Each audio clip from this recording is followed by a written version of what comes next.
तो दोस्तों, डर की कहानियाँ में हम सुनेंगे विवेन की कहानी, जो एमपीएससी एग्जाम की प्रिपरेशन के लिए अमरावती से पुणे शिफ्ट हुआ था।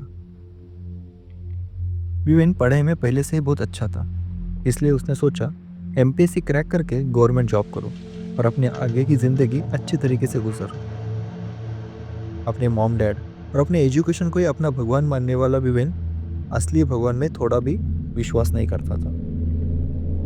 उसने पुणे के एक हॉस्टल में रूम लिया था, जहाँ ज़्यादातर लड़कों ने पहले से ही वहाँ रहना छोड़ दिया था। वहाँ पर कोई 4-5 दिन से ज़्यादा नहीं रहता था, इसलिए वो सस्ता भी था। पर यह सब बात विवेन को पता नहीं थी, और वैसे भी वो भूत प्रेत भगवान ये सब में विश्वास नहीं करता था। विवेन अपने मॉम डैड के साथ उस हॉस्टल में शनिवार के दिन दोपहर को ही शिफ्ट हुआ था। मॉम डैड एक दिन उसके साथ रह के संडे के ट्रेन से फिर से अमरावती निकलने वाले थे। एमपीएससी के क्लासेस शुरू होने में अभी 5-6 दिन बाकी थे, इसलिए उस हॉस्टल में विवेन के अलावा और कोई नहीं था। शनिवार के दिन उसने अच्छे से अपने माँ बाप के साथ गुजारा। संडे को उन्हें बस स्टॉप पर छोड़कर वो फिर से हॉस्टल में आया। आज वो ठीक तरीके से उस बिल्डिंग को देख रहा था, जिसमें एक प्रकार की मायूसी छाई हुई थी। जगह जगह पर जाले लगे हुए थे। पता चल रहा था यहाँ पर बहुत दिनों से कोई रह नहीं रहा। बिल्डिंग का पूरा कलर निकला हुआ था। विवेन जिस रूम में रहता था उसमें एक बालकनी थी, और उसी के सामने एक दूसरा रूम था। विवेन मजे में वहां पर रहता था। विवेन को पहले से ही चिकन मटन खाने का शौक था, इसलिए मस्त वो चिकन लेकर आया और वो उसने बनाकर खाया। संडे मंडे वहां पर उसने मस्त गुजारा। उसके पास लैपटॉप था, तो उसी पर ही वो फिल्में देखता, वेब सीरीज देखता था और चिल में रहता था। पर 2 दिन में ही उसे वहां पर कुछ ठीक नहीं लग रहा था, पर उसने उस तरफ ध्यान नहीं दिया। उसे वहां पर बहुत नेगेटिविटी आ रही थी, और उसने सोचा जगह नहीं है, इसलिए ऐसा होता होगा, और इस वजह से उसने ये बात इग्नोर की। विवेन दिन भर सोता, खाता, पीता, घूमता रहता था और रात को पढ़ाई करता था। अब 3-4 दिन बीत गए थे। एक दिन ऐसी पढ़ाई खत्म करके वो सो गया, और अचानक उसे आवाज आई कि किसी ने विवेन को उसके नाम से बुलाया। विवेन उठता है और सोचता है कि ये क्या हुआ, इस वक्त मुझे कौन क्यों बुला रहा है। वो फटाक से अपना मोबाइल लेता है और टाइम देखता है। रात के करीब 3:30 बजे हुए रहते हैं। विवेन बोलता है जाने दो, वहम होगा। वो फिर से सोने की कोशिश करता है। तब उसे ये आवाज बालकनी से आती है। फिर भी वो सोचता है शायद ओनर किसी दूसरे विवेन को आवाज दे रहा होगा, इसलिए वो ये देखने के लिए बालकनी में आता है। नीचे देखता है तो वहां कोई नहीं था। अब विवेन को थोड़ा सा डर लगने लगता है। जो कभी भी नहीं डरने वाला विवेन अब थोड़ा सा बेचैन हो जाता है। उसे अब आवाज के साथ साथ रूम में किसी का प्रेजेंस है ऐसे लगने लगता है। कोई उसे देख रहा है, उसके साथ बात करने की कोशिश कर रहा है, ऐसा उसे महसूस होने लगता है। विवेन इस सब बातों से बहुत परेशान होता है। उसे वहां पर बहुत ही नेगेटिव लगने लगा, पर उसने फिर भी उस बात को इग्नोर किया। विवेन का एक दोस्त है, महेश, जो कि अमरावती का ही था। वो भी 2 दिन में वहां पर आने वाला था। विवेन को टेंशन आ रहा था कि ये सब बात घर पर कैसे बताओ। अगर घर पर बता दिया तो घर वाले टेंशन में आ जाएंगे, और अगर महेश को बता दिया तो कहीं ये सब सुनकर महेश यहाँ पर आए ही ना। इस वजह से वो टेंशन में रहने लगा। महेश के आने के एक दिन पहले वाली रात विवेन उसी दिन सेम रोज की तरह खाता है, पीता है, पढ़ाई करता है और सो जाता है। और रात में ही जी घबरा कर उठ जाता है। उसके खुद की आंखों पर विश्वास ही नहीं हो रहा था। उसने पहली बार उसके खुद के रूम में एक अलग से आदमी को देखा था, जो बहुत ही डरावना, गंदा और नॉर्मल इंसान से हाइट में काफी बड़ा था। और वो रात के वक्त विवेन के सामने ही उसका बचा हुआ चिकन खा रहा था। एक अलग ही परछाई थी। ये देखकर विवेन की सांसें तेज हो गई। उसे समझ में नहीं आ रहा था कि क्या करूं। डर के मारे उसकी हालत खराब हो गई थी। ऐसा उसने पहले कभी कुछ देखा नहीं था। वो डर के मारे भगवान का नाम लेना चाह रहा था, पर उसकी हालत इतनी खराब थी कि उसे किसी भगवान का नाम तक याद नहीं आ रहा था। उसे कुछ समझ में नहीं आ रहा था। कुछ चिल्लाना चाह रहा था, उठना चाह रहा था, वहां से भागना चाह रहा था, पर उससे उठा भी नहीं जा रहा था।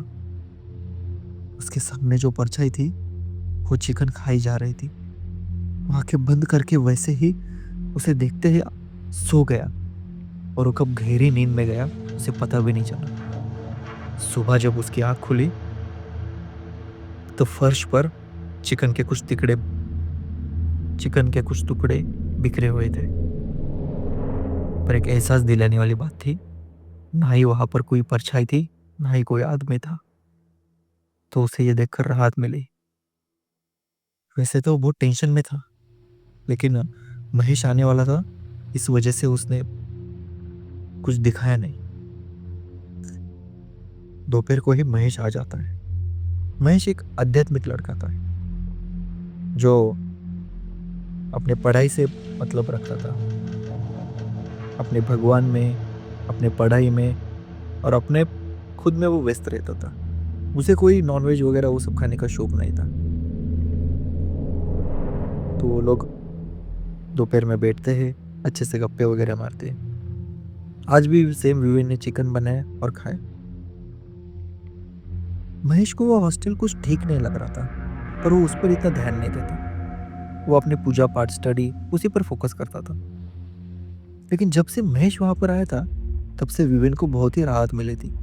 क्योंकि उसे जो आवाजें आती थी, जो परछाई दिखती थी, किसी का प्रेजेंस महसूस होता था, वो सब कम हो चुका था। कम क्या, बंद ही हो गया था। इसलिए वो बहुत खुश था। उनके एमपीसी के क्लासेस भी शुरू हो गए थे, तो उस हॉस्टल में और भी 8-10 लड़के आए हुए थे। तो ऐसे ही दिन अच्छे से जा रहा थे। विवेक का चिकन मटन खाना, अच्छे से पढ़ाई करना, अच्छे से नींद लेना, ये सब चल रहा था। पर इसके बावजूद विवेक की तबीयत दिन ब दिन खराब होते जा रही थी। पर महेश ने इस बात पर कभी कितना गौर नहीं किया था। ऐसे ही दोनों एक दिन नाइट आउट का प्लान करते। पहले तो मस्त मूवी देखते हैं, खाना खाते हैं। उतनी में विवेक कहता है, चल महेश, आज डैम पर जाते हैं, यहाँ नजदीक ही है, रात का वहां का नजारा देखने लायक हो।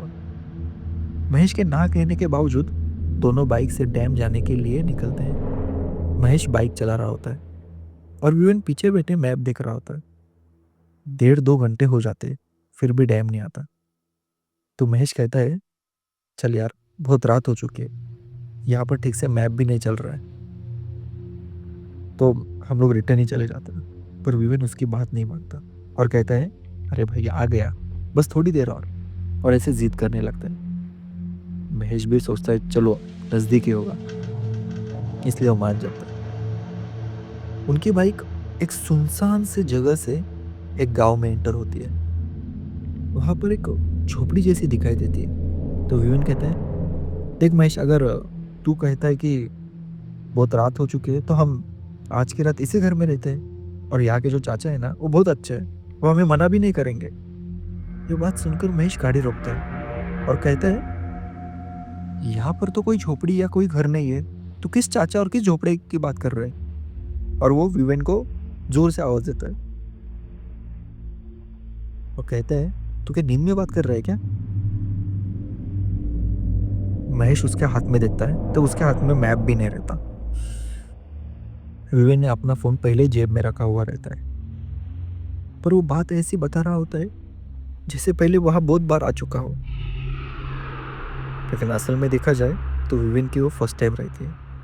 विवेन कहता है, अरे भाई आगे ही डैम है, तू चल। और ऐसे करके वो लोग फिर से वहां से निकलते और सच में वहां पर डैम आता है।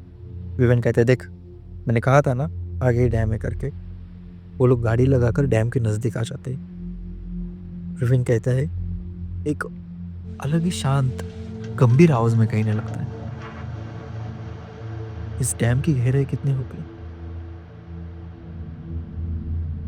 पानी का मस्त मस्त ठंडा होगा। ऐसा बोलते बोलते विवेन डैम की दीवार पर चढ़ने लगता है, पर उतने में वह शू से पकड़ता है और कहता है, पागल है तू, इस पर क्यों चढ़ रहा है? तो विवेन कहता है, अरे बहुत मजा आएगा, तू भी आ। दोनों इसमें छलांग मारते हैं। रात में तैरने का मजा बहुत आएगा।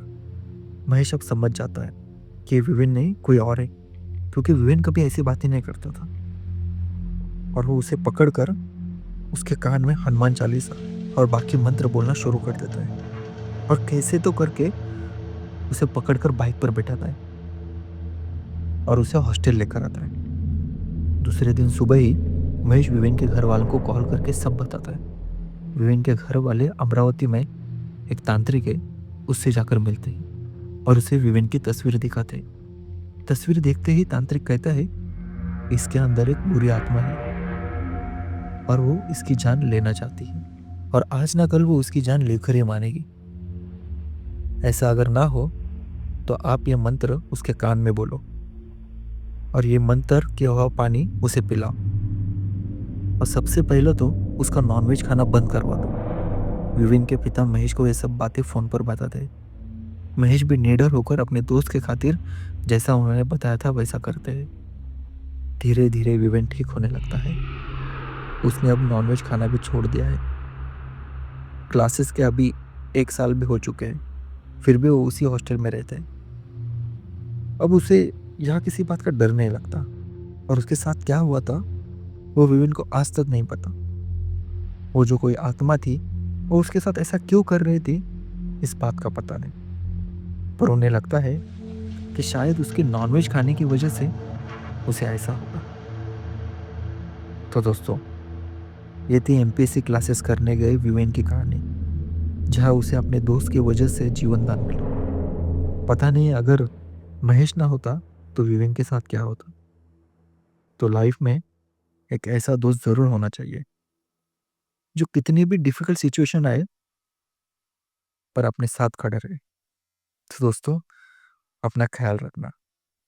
और हाँ, अगर आपको स्टोरी पसंद आई है तो हमारी डर की कहानियाँ इस चैनल को सब्सक्राइब करो और बेल आइकन दबाओ, लाइक करो और अपने दोस्तों को शेयर करो। और हाँ, उन दोस्तों को खास करके शेयर करना जो भूत प्रेत पर विश्वास नहीं करते। तो चलो, मिलते हैं दूसरे स्टोरी के साथ।